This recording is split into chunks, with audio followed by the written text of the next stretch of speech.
একবার কল্পনা করুন, আপনি মরুভূমির মাঝখানে দাঁড়িয়ে আছেন। চারপাশে শুধু বালি আর নীরবতা। তারপর চোখে পড়ল বিশাল এক পাথরের পাহাড়, পিরামিড। আমরা সবাই জানি এই পিরামিড তৈরি করেছিল প্রাচীন মিশরীয়রা। কিন্তু আমি যদি আপনাকে বলি যে হয়তো প্রাচীন মিশরীয়রা এই সকল পিরামিড তৈরি করেনি, তারা এগুলো খুঁজে পেয়েছিল। কিন্তু আজ আমরা কোনো চূড়ান্ত সিদ্ধান্তে যাব না। আজ আমরা শুধু কিছু প্রশ্ন করব এবং কিছু উত্তর যেগুলো এখনো খুঁজে পাওয়া যায়নি সেগুলো জানার চেষ্টা করব। আমরা আজকে পিরামিডের 5টি অদ্ভুত বিষয় সম্পর্কে জানব, যেগুলো কোনো স্কুলের বইতে পড়ানো হয়নি। আমরা যখন পিরামিড দেখি তখন পিরামিডের সাথে যে বিষয়টি আমাদের মনে আসে সেটি হচ্ছে স্ফিংস। স্ফিংস হচ্ছে প্রাচীন মিশরের একটি মূর্তি, যার শরীর সিংহের মতো এবং মুখ মানুষের মতো। প্রাচীন মিশরীয়রা একে উপাস্য মনে করত এবং এজন্য তারা প্রায় 6 তলা বিল্ডিংয়ের সমান উঁচু স্ফিংসের একটি মূর্তি পাথর দিয়ে বানিয়েছিল। এখন আমরা যদি স্ফিংসের দিকে ভালোভাবে তাকাই, তবে আমরা দেখব যে এর গায়ে অনেকগুলো লম্বা লম্বা লাইন বা ক্ষয় চিহ্ন আছে। অনেক বিজ্ঞানীরা মনে করেন যে এই সকল চিহ্নগুলো বালি এবং বাতাসের কারণে হয়েছে। কিন্তু অনেক ভূতত্ত্ববিদ আছেন যারা মনে করেন যে এই সকল রেখাগুলো বাতাসের কারণে নয়, বরং পানির কারণে তৈরি হয়েছে। দীর্ঘ সময় পানি যদি কোনো স্থাপনার গায়ে থাকে এবং সেখানে ক্ষয় তৈরি করে, তবে এ ধরনের লাইন তৈরি হয়।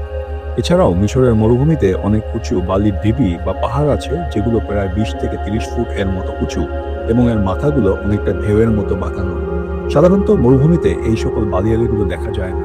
ভূতত্ত্ববিদরা মনে করেন যে যদি বিপুল পরিমাণে পানি কোনো একটি এলাকার উপর দিয়ে প্রবাহিত হয়, তবে সাধারণত এ ধরনের চিহ্নগুলো তৈরি হয়।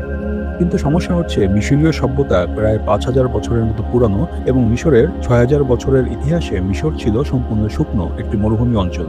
তাহলে এই স্ফিংস এর গায়ে পানির চিহ্নগুলো কিভাবে তৈরি হলো? অথবা এই সকল বালিয়াড়িগুলো, যেগুলো ভূতত্ত্ববিদরা মনে করেন যে পানি প্রবাহ হওয়ার ফলে তৈরি হয়েছে, সেগুলো কিভাবে আসলো? কারণ মিশর দীর্ঘ সময় ধরে শুকনো ছিল। আমরা যদি ইসলামী সোর্স থেকে এর ব্যাখ্যা নিতে যাই, তবে আমরা দেখব যে হযরত নূহ আলাইহিস সালামের সময় এই পৃথিবীতে বিপুল এক বন্যা হয়েছিল এবং সেই বন্যার সময় মাটির নিচ থেকে মিলিয়ন মিলিয়ন লিটার পানি পৃথিবীর উপরে উঠে এসেছিল এবং পুরো পৃথিবী দীর্ঘ সময় ধরে পানির নিচে নিমজ্জিত ছিল। কিন্তু সেটা তো মিশরীয় সভ্যতার অনেক আগে। তার মানে কি এটা দাঁড়ায় যে নূহ আলাইহিস সালামের যখন বন্যা হয়েছিল সেই সময়ও স্ফিংস এই স্থানেই ছিল এবং এই বন্যার কারণে স্ফিংসের বিপুল অংশ পানির নিচে চলে গিয়েছিল এবং যখন পানি কমতে শুরু করে তখন সেগুলো স্ফিংসের গায়ে এই ধরনের ক্ষয়চিহ্ন তৈরি করে। এটা কোনো নিশ্চিন্ত সিদ্ধান্ত নয়, কিন্তু এটা একটা প্রশ্ন যেটা সামনে থেকেই যায়। পিরামিডের যে দ্বিতীয় বিষয়টি আমরা জানব সেটা হচ্ছে পিরামিড সম্পর্কে আমাদের ধারণা। পিরামিড হচ্ছে একটি সমাধিক্ষেত্র।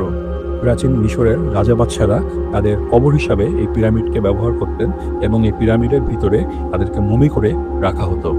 কিন্তু একটা অদ্ভুত বিষয় যেটা আমরা অনেকেই জানি না, যে সকল বড় পিরামিডগুলো রয়েছে তাদের ভিতরে কোনো রাজকীয় মমি পাওয়া যায়নি, তাদের কোনো দেহ পাওয়া যায়নি, কোনো কবর লিপি পাওয়া যায়নি, এমনকি তাদের মৃত্যুর কোনো বিস্তারিত বিবরণও এই সকল পিরামিডগুলোর ভিতরে পাওয়া যায়নি। হ্যাঁ, অনেকে হয়তো বলতে পারেন যে এই সকল মমিগুলোকে লুট করা হয়েছে বা সম্পদের জন্য তাদেরকে নিয়ে যাওয়া হয়েছে। কিন্তু প্রশ্ন হচ্ছে, মিশরীয়রা তাদের সমাধি নিয়ে অনেক বিস্তারিত বিষয় লিখত, কিন্তু পিরামিডের ক্ষেত্রে তারা এত নীরবতা কেন অবলম্বন করলো? আর যদি পিরামিড কোনো সমাধিক্ষেত্র না হয়, তবে এই সকল পিরামিডগুলোকে কেন তৈরি করা হয়েছিল বা এই পিরামিডগুলো কোন উদ্দেশ্যে বা ব্যবহার করা হতো? আমরা যে পিরামিডগুলোকে দেখি তার সবগুলোই কিন্তু একই সময়ে তৈরি নয়। কিছু পিরামিড আছে যেগুলো অনেক পুরাতন, আর কিছু পিরামিড আছে যেগুলো অপেক্ষাকৃত নতুন। পুরাতন যে সকল পিরামিডগুলো রয়েছে সেগুলো নিখুঁতভাবে তৈরি করা, সেগুলোর নির্মাণ শৈলী অনেক উন্নত এবং সেগুলোর জ্যামিতিক যে গঠন সেগুলো অনেক সুন্দরভাবে তৈরি করা। কিন্তু পরবর্তীতে যে সকল পিরামিডগুলো তৈরি করা হয়েছে সেগুলো অনেক কম নিখুঁত, তাদের জ্যামিতিক গঠনও সঠিক নয় এবং সাথে সাথে অনেক পিরামিড আছে যেগুলোর নির্মাণ শৈলী অনেক দুর্বল, খুব দ্রুত ভেঙে গিয়েছে, বা অনেক পিরামিড আছে যেগুলো এখনো সম্পূর্ণই করা হয়নি। কিন্তু এখানে এই বিষয়টি অদ্ভুত, কারণ মানুষ যখন কোনো একটি কাজ বারবার করে তখন সেটার অভিজ্ঞতা অনেক বাড়ে। কোনো মানুষ যদি একই জিনিস বারবার তৈরি করে তখন প্রথমটির তুলনায় পরবর্তীগুলোর নির্মাণ শৈলী অনেক উন্নত হয়, সেগুলোর মধ্যে ভুল অনেক কমে যায়। কিন্তু এক্ষেত্রে বিষয়টি হয়েছে উল্টো। প্রথম যে সকল পিরামিডগুলো দেখা যায় সেগুলোর গঠন উন্নত এবং পরবর্তী যে সকল পিরামিড তৈরি করা হয়েছে সেগুলোর গঠন অনেক দুর্বল। এই বিষয়টির একটি সম্ভাব্য ব্যাখ্যা হতে পারে, আমরা যখন কোনো কিছু নকল করে তৈরি করি, কোনো কিছু দেখে আরেকটি নকল বস্তু বানানোর চেষ্টা করি, তখন আসল বস্তুর তুলনায় নকল বস্তুর গুণগত মান বা নির্মাণ শৈলী অনেক কম হয়। তার মানে কি মিশরীয়রা পিরামিডকে নকল করার চেষ্টা করেছিল? যে সকল পিরামিড বিদ্যমান আছে সেগুলোকে দেখে তারা আরেকটি পিরামিড তৈরি করার চেষ্টা করেছিল, যেখানে তারা পিরামিড তৈরির সঠিক পদ্ধতি জানতো না। এই বিষয়টি আজও আমাদের অজানা। পিরামিডের সাথে সম্পর্কিত চতুর্থ যে বিষয়টি সম্পর্কে আমরা জানবো সেটি হচ্ছে পাথর কাটার রহস্য। পিরামিডের ভিতরে অনেক ধরনের পাথর ব্যবহার করা হয়েছে এবং পিরামিডের ভিতরের বিভিন্ন জায়গায় বিভিন্ন ধরনের গ্রানাইট পাথর ব্যবহার করা হয়েছে। কিছু কিছু গ্রানাইট পাথর আছে পিরামিডের ভিতরের দিকে রাজকীয় চেম্বারে, যেগুলো লাল রঙের, এবং বাইরের দিকে ভিন্ন ধরনের গ্রানাইট পাথর ব্যবহার করা হয়েছে। এই পাথরগুলো এত শক্ত, আজকের আধুনিক প্রযুক্তি ব্যবহার করে আমরা যদি পাথর কাটতে যাই তবে কিন্তু আমরা এই পাথরগুলোকে সহজে কাটতে পারি না।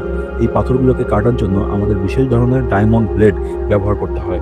কিন্তু প্রাচীন মিশরীয় সভ্যতায় এই সকল ডায়মন্ড ব্লেড বা স্টিল এগুলোর কোনো অস্তিত্ব ছিল না।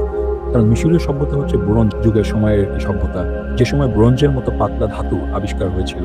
এই পাতলা নরম ধাতু দিয়ে গ্রানাইটের মতো একটি পাথর কাটা প্রায় অসম্ভব।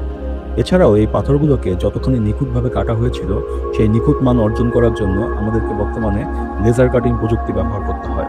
কিন্তু সে সময় মিশরীয়রা কিভাবে কোনো উন্নতি প্রযুক্তি ব্যবহার করা ছাড়াই লাখ লাখ পিস পাথরকে কিভাবে নিখুঁতভাবে কেটেছিল, সেই বিষয়টি আজও অজানা।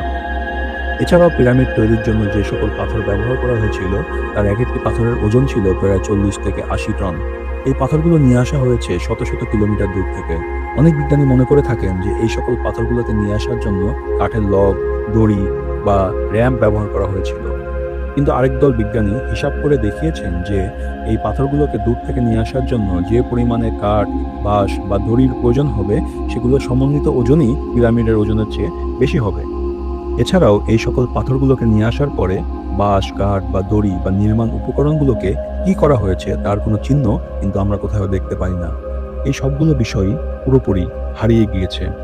তাই মিশরীয়রা কোন পদ্ধতি ব্যবহার করে পাথর কেটেছিল বা কিভাবে এই পাথরগুলোকে দূর থেকে নিয়ে এসেছিল, সেই বিষয়টি কিন্তু এখনো আমাদের কাছে অজানা। পিরামিড সম্পর্কে সর্বশেষ যে প্রশ্ন আমাদের সামনে আসে তা হচ্ছে, প্রাচীন মিশরীয়রা তাদের প্রায় সবকিছুই লিখে রাখত। তাদের সমাজের বিভিন্ন বিষয়, যুদ্ধ, খাবারের হিসাব, এমনকি দাসদের হিসাব তারা লিপিবদ্ধ করে রাখত।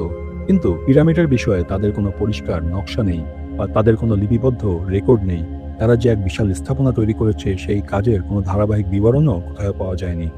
এই সকল বিষয়গুলো একসাথে করলে একটি অদ্ভুত চিন্তা সামনে আসে। সেটি হচ্ছে পিরামিডগুলো দীর্ঘ সময় ধরে, এমনকি মিশরীয়দের আগে থেকেও এই একই স্থানে ছিল। কারণ স্ফিংসের গায়ে পানির দাগগুলো থেকে এটা অনুমান করা যায় যে নূহ আলাইহিস সালামের সময় যখন বন্যা হয়েছিল তখন হয়তো এই পিরামিডগুলো সেই স্থানে ছিল। যেহেতু পিরামিড এর মধ্যে কোনো মমি পাওয়া যায়নি, তাই অনুমান করা যায় যে পিরামিডগুলো কোনো কবরস্থান নয়, বরং এগুলোকে কোনো ভিন্ন উদ্দেশ্যে তৈরি করা হয়েছিল।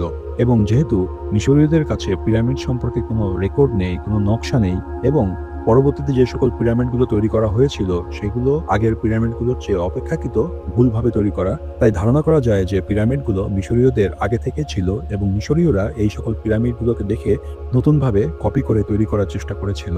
হয়তো মিশরীয়রা এই সকল পিরামিডগুলোকে পেয়েছিল, তারা সেগুলো ব্যবহার করেছে, রক্ষণাবেক্ষণ করেছে। আর হয়তো মানব ইতিহাস আমাদের ধারণার চেয়েও অনেক পুরানো। কারণ ইসলাম আমাদেরকে শেখায় যে আমাদের আগেও পৃথিবীতে অনেক জাতি ছিল, অনেক সভ্যতা ছিল, অনেক কিছু হারিয়ে গিয়েছে। এই পিরামিডগুলো দেখে আমরা বুঝতে পারি যে কোনো একটি সভ্যতা যতখানি শক্তিশালী হোক না কেন, জ্ঞান, বিজ্ঞান বা প্রযুক্তিতে যত অগ্রগামী থাকুক না কেন, তা একসময় সময়ের গর্ভে কালের পরিক্রমায় হারিয়ে যায়। আমাদের বর্তমান সভ্যতা, আমাদের বিজ্ঞানের অগ্রগতি, আমাদের নির্মাণ করা বিশাল প্রাসাদসমূহ হয়তো একসময় কালের পরিক্রমায় হারিয়ে যাবে এবং সেগুলো পরবর্তী কোনো এক জাতির জন্য এক ধরনের বিস্ময় হিসাবে আবির্ভূত হবে। আল্লাহ আমাদের পুরাতন জাতিসমূহের অবস্থান থেকে শিক্ষা গ্রহণ করার তৌফিক দান করুন। আমিন।